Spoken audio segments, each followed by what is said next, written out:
So I've been thinking about something for a while and I finally went and looked it up. Why is the MLK Street in every city in the hood? And I always assumed the reason was the same thing I assumed about a lot of Black history in this country, you know?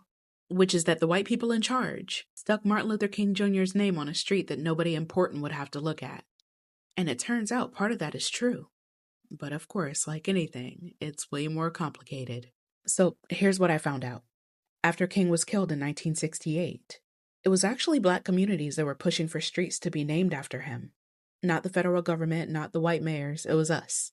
Black ministers, Black civic groups, Black newspapers, the Black political organizations that existed in those cities. They wanted King memorialized on streets that meant something to us. And the streets that meant something to us were very specific streets. They were the streets where Black-owned businesses were. The Black churches, the Black banks, the corridors that held Black life in a city that had not let us have much else. Those were our main streets. So when Black communities asked to rename a street after Dr. King, those were the streets they were asking about. We were saying, put his name on a street that's already ours. And I actually love that part of the story. But here's the part that complicates it. In a lot of cities, Black communities also asked for Dr. King's name to go on the city's main street, not just the Black main street. The actual main street, the downtown one. The one the courthouse sits on. The one the mayor drives down every day. And in city after city, white residents and white council members refused. Kansas City, Missouri is a good example.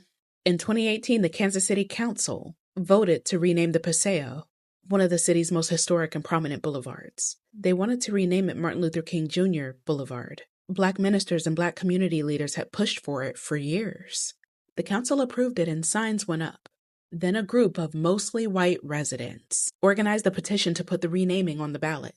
In November 2019, less than a year after the renaming, the voters overturned it.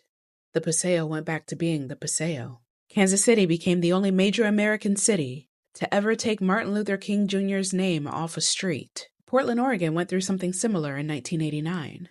The city renamed Union Avenue to Martin Luther King Jr. Boulevard. White residents organized a ballot initiative to undo it.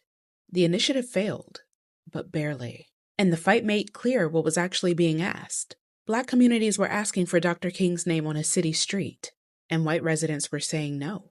A geographer named Derek Alderman at the University of Tennessee, he's been studying this pattern for decades. He documented it city after city, block after block. Black communities ask for the main street. White residents object. City council compromises by moving the renaming into the Black part of town. And honestly, that's what I can't get past. Because that means Dr. King's name was only allowed in places that the rest of the city didn't